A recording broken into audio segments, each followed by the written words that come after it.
ایک شاعر نے کہا کہ ہر جگہ ذکر شہید ابرار ہونا چاہیے کہ نہیں؟ ماشاءاللہ سبحان اللہ کہ ہر جگہ ذکر شہید ابرار ہونا چاہیے، مصطفیٰ کے عشق میں سرساب ہونا چاہیے۔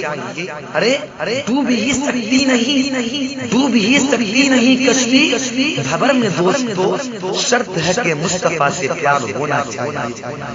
تو دوستو آئیے، وقت نہیں لوں گا، اب زیادہ تنیدی گفتگو نہیں کروں گا، اب آئیے بلا کسی تمیز و تقریب کے اس شاعر تک پہنچنے کی جسارت کر رہا ہوں جن کی نعتیہ شاعری میں جذبوں کی سچائی اور دل کی گہرائی، جن کی آواز میں کوئل کی کوک، بلبل کی چہر، پھولوں کی مانو، کلیوں کی چٹک، اب اشاروں کا ترنم ہے۔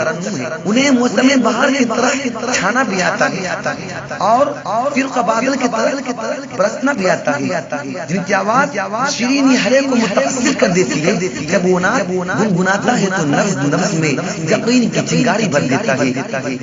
پورے ہندوستان میں انفرادی لب و لہجہ کا مالک بلا سکل آواز کا بادشاہ جناب فاروق دلکش مونا گنجن سے ہے۔ تو دوستو آئیے ان کا استقبال خیر مقدم ان چار مصروں سے کرتے ہیں کہ میں کیا بتاؤں دوستو، کیا ہے سامنے، بولو مطلب سبحان اللہ ماشاءاللہ۔ میں کیا بتاؤں دوستو، کیا ہے سامنے، شہر حبیب پاک کا نقشہ ہے سامنے، اور فاروق سناؤ نعت پیغمبر کو اس طرح کہ محسوس ہو کہ گنبد خضرا ہے سامنے، کہ محسوس ہو کہ گنبد خضرا ہے سامنے۔